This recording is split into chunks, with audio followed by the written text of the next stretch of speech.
Varicose వ్యాధితో బాధపడుతున్నారంట. తక్కువ ఖర్చుతో ట్రీట్మెంట్ కావాలి అనుకుంటే ఎవిస్ హాస్పిటల్ని సంప్రదించండి.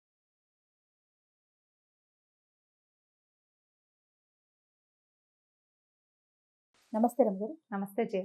రమగారు, ఇప్పటి వరకు మీరు చెప్పని ఒక డిఫరెంట్ స్టోరీ కావాలండి. వాస్తవానికి దగ్గరగా ఉండేలాగా. కథ అంటేనే కల్పన కదా, మన ఊహ. కానీ అలా కాకుండా వాస్తవానికి దగ్గరగా ఉండేలాగా అలాంటి స్టోరీస్ ఉన్నాయా? అడగటమే పాపం మిమ్మల్ని. జీవిత సత్యాలు. ఆ, ఆ. ఒక మనిషి మరణిస్తే అతని దేహాన్ని వదిలిపెట్టి ఆత్మ బయటకు వచ్చింది. అతన్ని తీసుకెళ్ళటానికి యమధర్మరాజు వచ్చాడు. చేతిలో ఒక పెట్టు ఉంది ఆయన చేతిలో. వచ్చి, నాయనా నీ సమయం అయిపోయింది, నువ్వు మరణించావు, పద మనం వెళ్దామన్నాడు. అనేసరికి మనిషి చాలా దుఃఖపడ్డాడు. అయ్యో, చాలా ఆశలు ఉన్నాయి జీవితం మీద, చాలా కోరికలు ఉన్నాయి, అప్పుడే నా సమయం అయిపోయిందా నాయన అని దేవుణ్ణి అడిగాడు. యమధర్మరాజు అన్నాడు, అయిపోయింది నాయన, సమయం ఎంత మటుకుందో, నీకు ఆశ, నీ కోరిక, నీ ఉద్దేశం, నీ అభిప్రాయం అవసరం లేదు. ఇక్కడ నీకున్నది అలా సమయం, అది అయిపోతే వెళ్ళిపోవటమే. అది అయిపోయింది, నేను తీసుకెళ్ళటానికి వచ్చాను, పద అన్నాడు. ఆ చేతిలో పెట్టేమిటి స్వామి, నా కోసమైనా తెచ్చారు అన్నాడు. అవునన్నాడు ఆయన. ఏది నా కోసం తెచ్చిన పెట్టెలో ఏమున్నాయి అని అడిగాడు. ఏమున్నాయి స్వామి? నీకు సంబంధించినవి ఉన్నాయి నాయన అని చెప్పాడు యమధర్మరాజు. అయితే నా ఆస్తి, నా భూములు, వాటికి సంబంధించిన పత్రాలు అవి ఉన్నాయా అన్నాడు. అవన్నీ భూమికి సంబంధించినవి నాయన, అవి ఇక్కడే ఉంటాయి. నీ ఆస్తులు, నువ్వు సంపాదించినవి, నీ పత్రాలు అవన్నీ ఇక్కడివే, ఈ లోకంలోనే ఉండిపోతాయి. అయ్యో, అయితే నా ప్రజ్ఞ, నా తెలివితేటలు అవి వచ్చినాయా, అవి ఉన్నాయా ఆ పెట్టెలో అన్నాడు. నీ ప్రజ్ఞ, నీ తెలివితేటలు, నీ తాలూకు ప్రతిభ అవన్నీ కూడా ఆ సమయానికి సంబంధించినవి, కాలానివి. అవి సిచ్యువేషనల్గా. నువ్వు ఒక ఇంట్లో పుట్టావు, ఆ ఇంట్లో ఉన్న వాళ్ళు చాలా తెలివిగలవాళ్ళు, వాళ్ళ తెలివి నీకు వస్తుంది, అది ఆ సమయంది, అది కూడా ఇక్కడే ఉండిపోతుంది. అయితే మరి ఇందులో నా జ్ఞాపకాలు ఉన్నాయా స్వామి? నీ జ్ఞాపకాలు కాలానివి నాయనా, అవి కాలగర్భంలో కలిసిపోతాయి. అయితే నా స్నేహితులు ఉన్నారా ఇందులో? నీ స్నేహితులు ఏముంటారు, వాళ్ళు కొంత మటుకే నీతో వస్తారు, వాళ్ళు వచ్చే సమయం అయిపోయింది, నువ్వు సమయం దాటేసావు కదా, వాళ్ళు అక్కడే ఆగిపోయారు. అయితే నా భార్య, నా బిడ్డలు, నా తండ్రులు వాళ్ళంతా ఉన్నారా ఆ పెట్టెలో? ఆయన అన్నాడు, వాళ్ళంతా ఒక నాటకంలో నీతో పాటు ఉన్న సహపాత్రధారులు. నాటకం అయిపోయింది, వాళ్ళ దారిని వాళ్ళది, నీ దారి నీది. అయితే నా శరీరం ఉందా స్వామి అన్నాడు. నీ శరీరం ధూళికి చెందింది, ధూళితో తయారైంది, అది దుమ్ములో మట్టిలో కలిసిపోతుంది. అతను ఆశ్చర్యపోయాడు.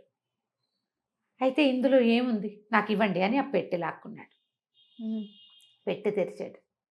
పెట్టె ఖాళీ, అందులో ఏం లేదు. మనిషి ఏడవటం మొదలుపెట్టాడు. ఏంటి, నాదేం లేదా? పెట్టె ఖాళీయా?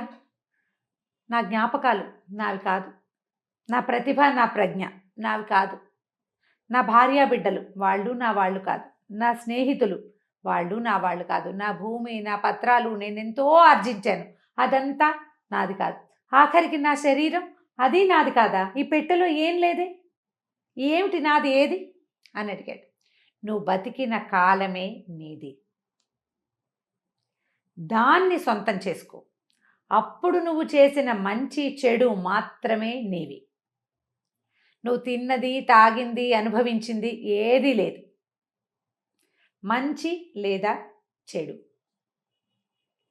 వాటిని ఆలోచించుకొని నువ్వు ప్రవర్తించాలి.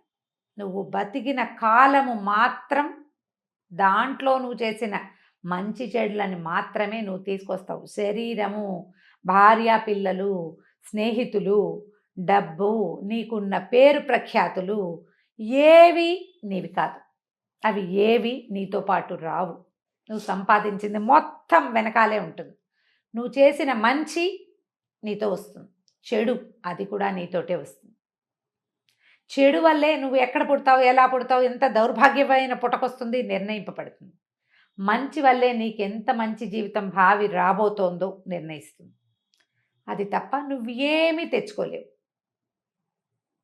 అని చెప్పాడు. మనుషులు తెలుసుకోవాల్సిన జీవిత సత్యాలు ఇవి. జీవితానికి అతి దగ్గర కథ అవునండి. నిన్న తిన్నాం, రేపు తింటాం, ఈరోజు తింటున్నాం. ఈ రోజులో బతుకు, ఈ రోజుని సరైన రోజుగా చెయ్యి. ఈ ఒక్క రోజులో నువ్వు ఎవరినైనా దుర్భాషలాడతావు, ఎవరినైనా హెచ్చరిస్తావు, ఎవరినైనా ఏదో ఒకటి అంటావు, అవన్నీ నీ వెనకాల పడతాయి, నీ వెంబడి వస్తాయి. నువ్వు మంచి చేస్తావు, చక్కగా సహాయం చేస్తావు, బుద్ధిమంతుడుగా ఉంటావు, అది నీ వెన్నంటి వస్తుంది. వెంటాడటానికి వెన్నంటటానికి తేడా ఉంది కదా. వెన్నంటి ఉండేది ఏది? ధైర్యం. వెంటాడేది భయం. ఏది కావాలి నీకు? మనుషులకి కావాల్సింది ఏంటి? రేపటి పట్ల ధైర్యం కావాలి, మరు జన్మ పట్ల నమ్మకం కావాలి. దానికోసం ఈరోజు సజావైన సరైన జీవితాన్ని జీవించాలి. మృత్యువు తప్పదు. ఎవ్వరూ ఇక్కడ పేటేసుకొని కూర్చోరు. మనం వెళ్ళక తప్పదు. మంచి చెయ్యి, మనిషిగా జీవించటానికి ప్రయత్నం. జీవించలేకపోతాం. మనకి జీవితంలో ఎన్నో ఆటుపోట్లు వస్తాయి. మనం బతికే బతుకులో అసలు మనం మంచి చేసి చేయగలిగే అవకాశం కూడా ఉండదు. ఎట్లా కొట్లా కష్టపడి బతకాలి. మన పొట్ట నింపుకోవడానికి, మనతోటి ఉన్న వాళ్ళ పొట్ట నింపడానికి మనకి సరిపోవట్లేదు అనుకో, ఇక నువ్వు మంచి చేయలేవు. చెడు చేయకు, కనీసం చెడ్డైనా చేయకుండా ఉండు. అదైనా నీ వెన్నుతోడుగా వస్తుంది. అదే నువ్వు పెట్టె నింపగలుగుతావు దాంతోటే. లేకపోతే ఖాళీ పెట్టే జీవితం. ఖాళీ పెట్టెల్ని చేసుకోవద్దు. మానవ జీవితం అత్యంత దుర్లభమైనది. మనలాగానే ఎన్నో లక్షల జీవరాశులు ఉన్నాయి ప్రపంచంలో.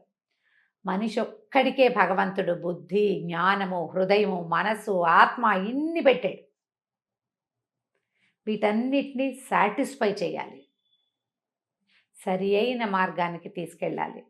ఇది ప్రతి వాడు ప్రతి క్షణము గుర్తు చేసుకోవాలి. ఈ పని చేయటం వల్ల నా వెనకాల వస్తుందా, నా వెంటపడొస్తుందా, వెన్నంటి వస్తుందా ఇది అని ఆలోచించి పనిచేస్తే అప్పుడు మనం సరైన పని చేయగలుగుతాం. దానివల్ల మనం వదిలిపోయిన మన జ్ఞాపకాలు గుబాళింపుల్లాగా, సౌరభాల్లాగా భూమి మీద ఉంటాయి. లేకపోతే దుర్గంధంలాగా ఉంటుంది. ఆలోచించి జీవితాన్ని ముందుకు తీసుకెళ్ళాలి. బా, ఇప్పటిదాకా చెప్పని కథ కదా. నిజంగా చాలా చాలా ఆలోచింపచేసే కథ రమ్మగారు. సరిగ్గా ఆలోచించాలి. నిజానికి సీరియస్ మ్యాటర్, కానీ ఇది మనం ప్రతి వాళ్ళు తెలుసుకోవాలి. ఏదో ఒక సందర్భంలో నీకు నువ్వు చెప్పుకోవాలి. ఎంతసేపు ఎవరైనా బోధిస్తారా జయ? ఎవరు బోధిస్తారు? ఎవరైనా బోధిస్తే మనకు నచ్చుతుంది. అయ్యో అన్నం సరిగా తినండి, వేళకి తినండి అంటే నువ్వు ఒక మాకు చెప్తావా అని ఏడుస్తున్నారు. ఎంతసేపు నువ్వు ఇవే చెప్తావు, నీకెందుకు? ఇలాంటివే. మంచిని కూడా తీసుకోలేరు. నీకు నువ్వు చెప్పుకునేడు కనీసం. మనకే మనం చెప్పుకోవాలి. మనం ఏం చేస్తున్నాం, ఏం పట్టుకెళ్తాం, ఏది మనతో పాటు ఉంటుంది. రేపొద్దున ఎక్కడైనా రోడ్డు మీద పడితే జనాలందరూ చచ్చిపోయిన కుక్కని చూసినట్టు వెళ్ళిపోకూడదు. మనిషిని చూసినట్టు చూడాలంటే మన బతుకు మనిషి బతుకుగా ఉండాలి కదా. ఆలోచించండి. ఇలాంటి కథలు అప్పుడప్పుడు చదవండి, అవకాశం వచ్చినప్పుడు వినండి, దాని మీద డిస్కస్ చేయండి, ఆలోచించుకోండి. కనీసం లోపల మనకి మనం ఆలోచించుకుంటే బాగుంటుంది. డిస్కషన్ కూడా వద్దు రమ్మగారు, మనకి మనం ఆలోచించుకుంటే చాలు. అదే బా, ఎక్సలెంట్ అండి. నమస్తే రమ్మగారు. నమస్తే జయ.